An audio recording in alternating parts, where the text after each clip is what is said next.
Hi, this is Andrew Sears. I'm the president of City Vision University, and in this session, I'm going to talk about how boundaries and self-care help with addiction recovery.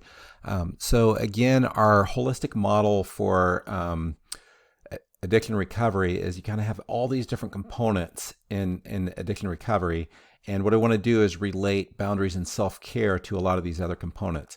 Now, here's the key thing to realize of how this generally functions. And this has been my own history. Just about everyone who has a background in addiction or who's in recovery, they have some toxic core beliefs devaluing their self-worth, and in particular, that relates to taking care of yourself. So if you come from a religious background, anything where you try to take care of yourself is considered being selfish, and selfishness is from the devil, and you just can't do anything to take care of yourself. That was kind of my thinking. So here's what happens is, and this is why that's toxic, is so you have this toxic belief. It basically keeps you from having boundaries and self-care, and then that sucks all the resources out of your life.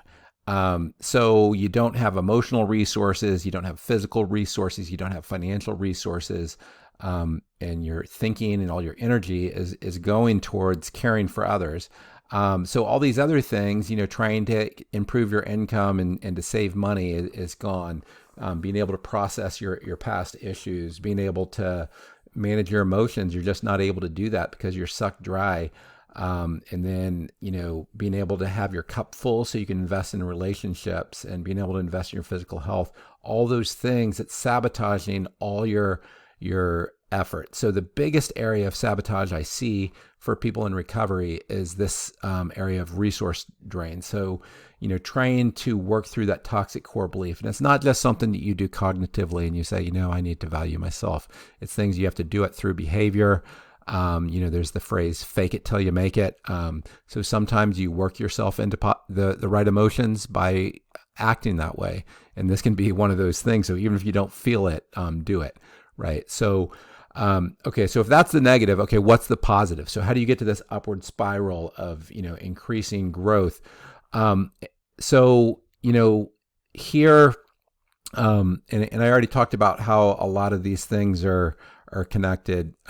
But let me just, the headline here is that if you have healthy core beliefs, it can result in self-care. And I talked about how, on physical health, it's common to go through almost like a conversion experience on physical health. I think it's common for people to go through almost a conversion experience on self-care. Usually it happens whenever you hit kind of a really low point on burnout.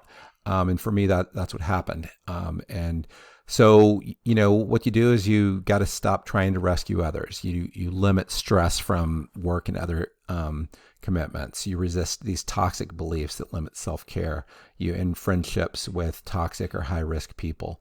You learn to balance giving out with taking in. On the phrase, my cup runneth over, part of that is, if you have a leaky cup, it's not going to work very well, right? So, and a key part is learning how uniquely you personally de-stress and do self-care.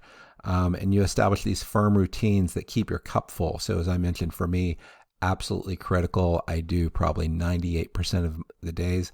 I get up, I run. There's a mountain close by my house or a small hill, and I just go to the top of that and I pray and listen to worship music. And those two things, I start every day with a full cup. And that has taken care of, probably the biggest single action I've done that's helped me in this process. So connecting this, what I like to do in a lot of these lectures is connect a lot of the ideas and different videos and material that we have. There's this connection between chaos addiction and trauma. And I like to use the analogy of, for me, there's actually a time whenever I was a kid and I was completely unsupervised in the summer, and I went almost the whole summer without taking a bath or a shower. And I felt, after I took a bath, I just felt wrong. I was used to being covered in dirt. And, it's not that different than, say, like pigs, they're used to rolling around in mud. So if you take them out of mud, then they feel like something's wrong, right?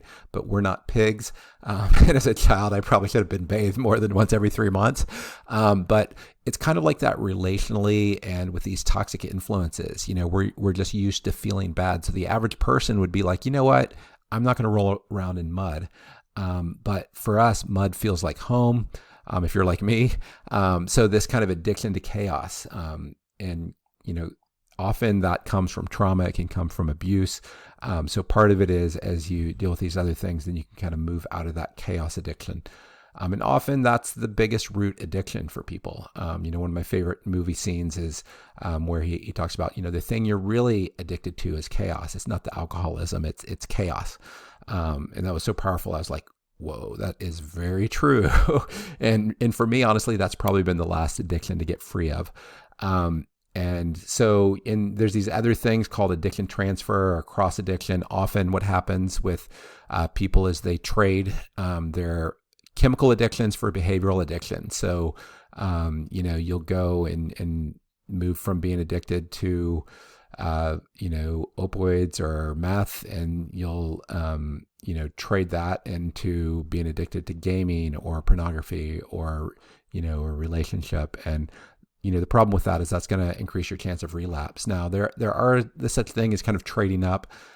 So, trading from meth to workaholism is a step up, but the workaholism leaves you vulnerable to relapse. And, in the past year, part of the reason why we developed the Wounded Healers program at City Vision in the past year, out of our 100 students who kind of come from a recent, they were in the past 3 years have been through a residential recovery program. We had 2 students of those 100 die. And in both cases, I would say their primary factor that put them at risk was workaholism. So that's why we want to press on that, is because just because you're sober, but you're trading it in for workaholism, that means that you may have high stress and might put you at high risk of relapse. So, and there's other related concepts that kind of overlap with that, codependency. I myself had something that I would have called social justice addiction, where, I came out of a movement called the Christian Community Development Association movement. And one of their values is about relocating and reconciling. And I was living in the hood in a really bad neighborhood, and I was in all these relationships that were really challenging me, but it was way beyond my limits. And it was basically, I just didn't have good enough boundaries. God calls us to stretch ourselves, but not to stretch ourselves beyond our, ability to handle things. So, so for a lot of people, that's it. You're for a cause. I could call it cause addiction. So whatever cause that you have, if it's sucking you dry, that's not healthy. Learning to have good boundaries. We have a lot of optional videos on things like compassion fatigue or burnout, or I mentioned physically, there's this thing called adrenal fatigue.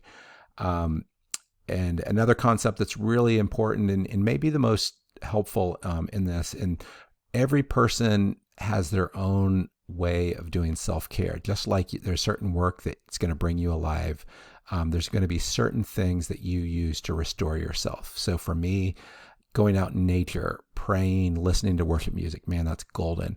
Another thing that was golden early on was just taking baths. Those are kind of 2 of my own self, love languages. And, I listen to worship music often while taking a bath, and, just being able to do self-care, and, learning what it is that restores you. Because, for me, I want to be able to work hard, but I also want to be able to restore effectively and efficiently, and finding those ways that really are the most restorative. Like TV's like not that restorative, right? But there's other things you can do that are really restorative, right?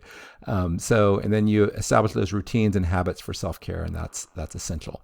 So hopefully all this is helpful for you, and these worksheets will also be helpful for you. So if you have any questions, ask your faculty member.